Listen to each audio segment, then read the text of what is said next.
Welcome to another stream today. I hope all is well on your end and you're excited to learn something more, something better about FastAPI. And today we'll be looking at extra data types. Okay, so like I told you, if this is your first time watching, I've been on a journey on learning FastAPI from the very beginning. So I began by looking at if you go here to learn the documentation, I've looked at Python intro types, I've studied concurrency, async, and await. And now I'm in the tutorial user guide. I've looked at the first steps, path parameters, query parameters, request body, query parameters and string validations, path parameters and numeric validations, query parameter models, body multiple parameters, fields, nested models. Yesterday, I looked at declare request example data, and today is now extra data types. So yeah, I'll continue from on Monday. Shall now go on the next two and that and so on and so forth until we have a solid understanding of how FastAPI works and how it is used to build powerful backends. Okay, so let me just look at my other screen here to be sure that everything is working well.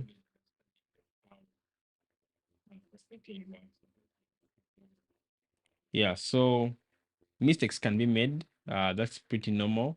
Things can go wrong. Okay, but again, when I do a mistake, please feel free to correct me in the chat. I am here to learn, and I'm one person who's open-minded. I can always learn. I see Hasha already was really active in the chat. Thank you for joining, Hasha. So let's get started with this. Okay. So says extra data types. Up to now, you have been using common data types like int for integers, float, okay, for decimals, str for strings, bool for booleans. Then they're saying, but you can also use more complex data types. And you will see, you will still have the same features as seen up to now. Which are those features? Great editor support. We have seen this from our first tutorial that there's great editor support when you use these type hints. We have seen data conversion from incoming requests. Okay. We have seen data conversion for response data. Okay. We have seen data validation. We have seen automatic annotation and documentation. Even with our example, what we had here, okay? We looked at documentation yesterday on a deeper level, okay? And we know that once you pass, for example, item ID as a value, for example, if the value was something like maybe a 2 in quotes, okay? 2 like this, okay? We know that FastAPI will convert this 2, which is a string, to an integer, okay? That's what they are referring to here as data conversion for incoming requests. And the same is also for the response. FastAPI will make sure that your clients, which could be a mobile app, a desktop app, another API, another web app. Have I mentioned web app? Yeah, but basically it's usually web app, mobile app, desktop, maybe a dashboard somewhere or another API. Okay. So conversion will be handled for you. Okay. And if any information is not valid, okay, there's something wrong according to the rules that you've set, there'll be automatic data validation. There's automatic annotation and documentation, like we have seen.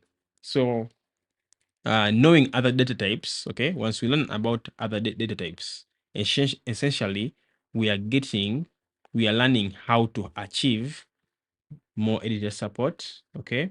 We are learning how to achieve more conversion from incoming requests. We are learning how to give responses that will ensure that we have response conversion, okay, data conversion. In other words, if you intend to send an integer, it will always be an integer. If you intend to send a string, it will be a string, okay. But for now, we have known for these 4 data types. So, but these are not the only ones, okay. So let's go on. They're saying here are some of the additional data types you can use. The first one is UUID. Okay, for those of you who have experience in other backend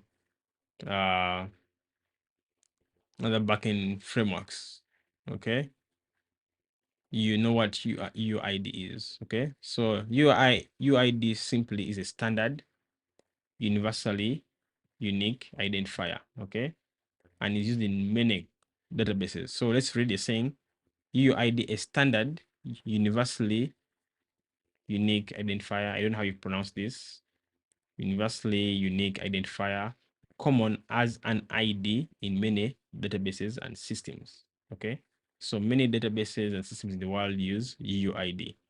So they're saying in requests and responses will be represented as a string. Okay, so you may find people having IDs. For example, if I maybe an ID is 2, okay, or maybe an ID is 3, or an ID is 4, or 5, or 1000, okay, like that. But for UUID, you might have something maybe random, maybe like this, okay, as an ID, okay, and this is used mainly, okay.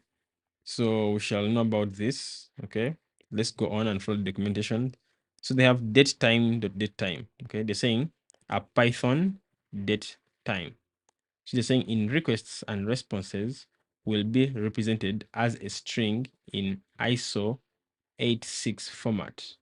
Okay, so if you don't know ISO is a standard. Okay, just like I explained to you about JSON, I think was it, I'm not sure whether it was on this stream or with some other people I was mentoring, but ISO is a standard, okay, on how to format things like dates and strings. Okay, and one of the rules in the ISO format is how dates should be formatted. And here an example. Okay, so if I can guess the first part, this is the year. Okay, then we have the next part being the month. Okay, then we have the next part being the day. Okay, then this T, I'm guessing, separates the year from the time. Okay, so I'm guessing from the time we have probably the hours. Okay, then the minutes. Okay, then the seconds. So not when you look at this, you see this T in the middle separates the time. This other part is the time. This other part is the date. So year, month, date. Okay, then T is the separator. We have the hour, minutes, seconds, plus the time zone. This is the time zone. Okay, the plus. From the plus going this is the time zone. Hasharud is asking question, bro. What's your next plan after this fast API? Like if you start in a new topic, I can join with you and practice along with you so you can tell me what's your next plan. Yeah, so right now I want to finish Fast API. My next plan is to build a backend, okay, using Fast API, okay, for the project I'm working on. So depending on certain constraints, I probably might have to build it live or build while recording, then upload a recorded video to YouTube. Okay, those are the two things I'm looking at: either building it live or build, record, and upload it. Okay. So either ways, I should demonstrate when I'm walking through building a feature, like maybe login. Okay. Let me say I want to implement login for my project. Okay. I come on a live stream and I implement login while everybody is watching. Or I can implement login while recording my screen and upload it later. Okay. Another option I have is simply build the feature, build all the code, and then come live or record and walk through the code. So that's my plan. But the major big plan is building a backend using FastAPI. Okay. Let me see. So I hope I've answered your question. So I'll continue. So yeah, we have date time. Okay. And if I can simply show you, if I can copy this and remove and say from date time, import date time. Okay. So assuming I wanted maybe to annotate, maybe say date of birth. Okay. I have a date of birth, okay, equals to something like that. But also we can have maybe last logged in. Okay, we want to know the person last logged in. It means that last logged in. Okay, equals to something unknown that we don't know. Okay, to annotate it to annotate this, of course, I'll put a full colon. Then I can say date time dot. I have to remove this. Okay, I have to remove also this. And just say import date time. Okay, then I can say date time dot date time. Okay, so this is the annotation for last login, and it will be a string. That's what this statement means. Okay, so for UID, I don't know if it's already present. Okay, here it is. Import UUID. Okay, import UUID. Okay, so I can come here and say probably user ID. Okay, is equals to maybe UID.UID4. Okay, so you don't need to understand what this is. Okay, what we need is annotation. So the annotate, I can say UUID like that. Okay, and if I want to make it uppercase, like you're seeing here, one hack I can put an alias. I can say UUID as UUID. Okay, then I copy this and paste it there. For now, this can be empty. Okay, just like that. Okay, for date time, I can also say as date time like that. Then I just say date time like that. Okay, this what you can do.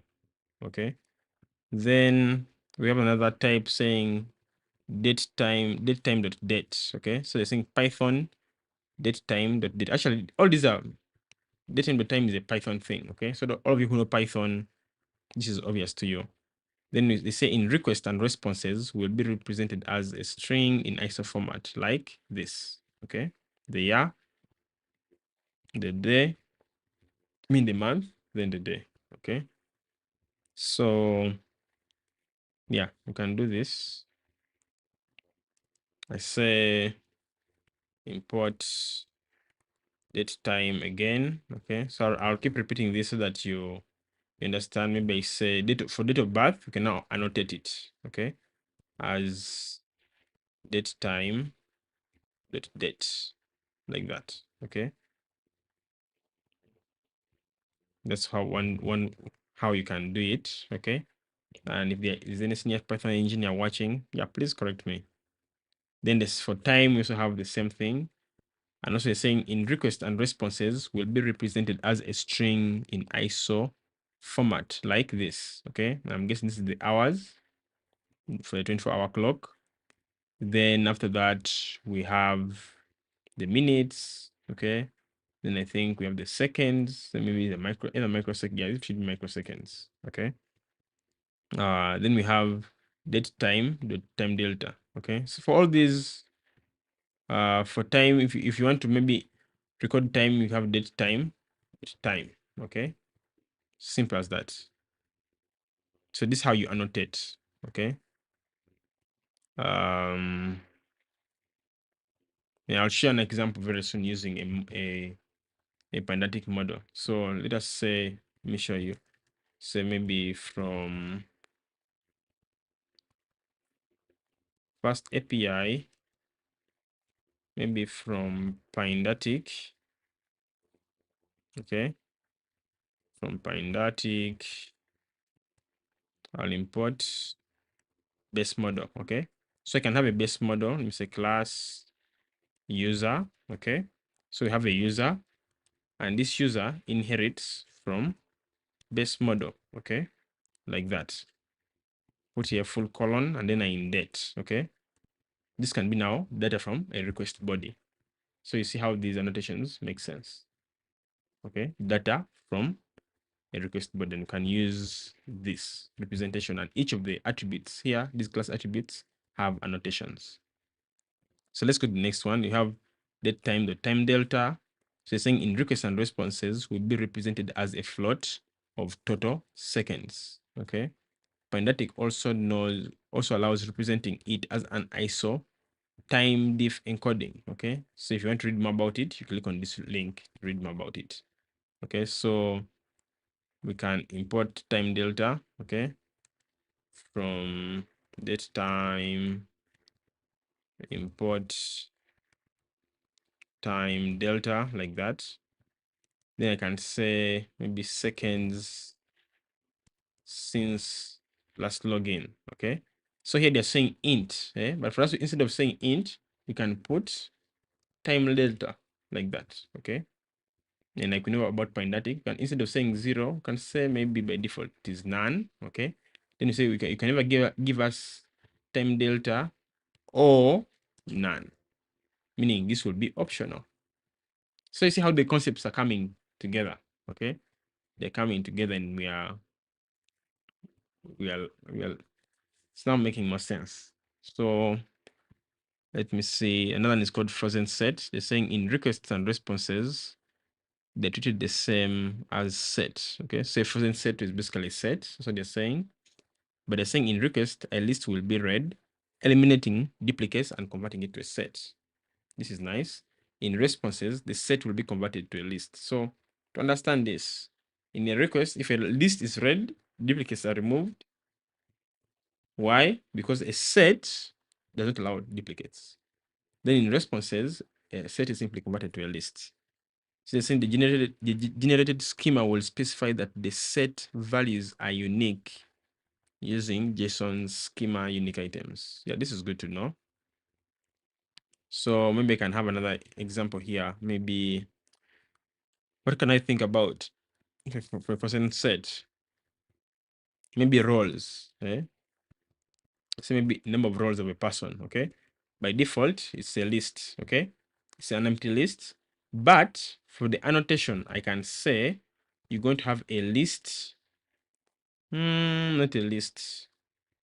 So this is going to be, let me call it a frozen set. Okay, a frozen set, and then here I'll say set, something like that.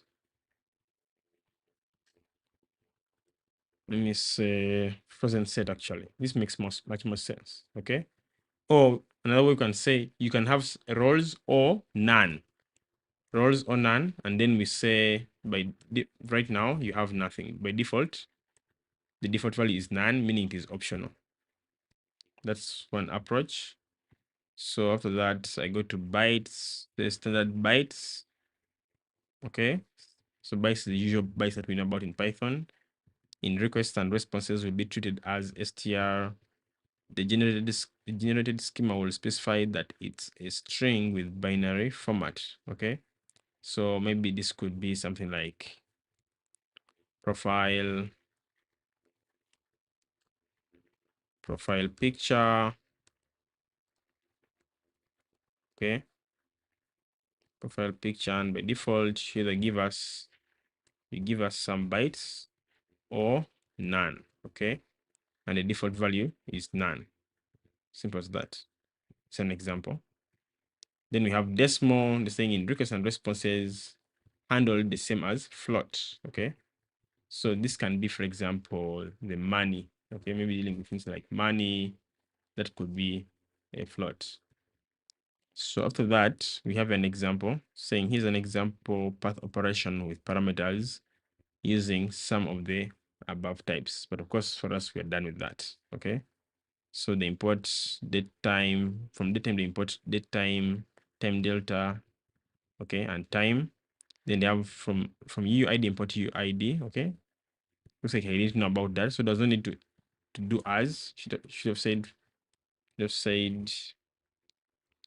from UUID import UUID, as simple as that. Okay, then if we go ahead, we see from FastAPI import body and FastAPI, they have an instance of FastAPI, then the path operation decorator path operation function. Then they have item ID, okay, which is a UUID. Okay, start date time annotated with the date time, okay, but it's a body. End time annotated date time but a body. Okay, this one is process after is the time delta, repeat at, okay, and all these are body parameters, like we see by this. These are body parameters. Okay, That's what we need to know for now. So they're saying note that the parameters inside the function have their natural data type. You can, for example, perform normal date manipulations like, okay, so we see this, okay, like start process is a value that is got from start date time plus process after. And duration is the same as is equals to end time minus start process. Yeah, I think that is it. So for today has been pretty short. Okay, simply showing us extra data types. Okay, and these are actually data types that if you're a Python developer, you already know them. Okay, there's date time, there's time delta, there's UUID, there's decimal, there's bytes. Okay, and those are the five. If we scroll, we have okay UUID. Okay, UUID. Then from dates, concerning dates and times, there's date time. That's the first one. There's date. Second is time. Third is time delta. Okay, then UUID 5. Then we have frozen set, bytes, and decimal. That's it. Yeah, so thank you for watching today. It has been a short one, about maybe 20 or 30 minutes. Okay. So next time we're now going to move slightly faster, but of course, I have to make sure I understand. That's why I make sure that you all understand. So in the next stream, it will be about cookie parameters and header parameters. Okay. Then we have to go to cookie parameter models and header parameter models like that. So yeah, baby steps, and with consistency and passion, I am sure I'll be able to learn all this in the end. All right. So yeah, I hope you've got something today. And indeed, yeah, I'm much better than I was yesterday. See you all in the next stream. If you have any questions, leave them in the comment section. I can address them by replying to your comment or addressing it live. Bye bye. Have a good weekend.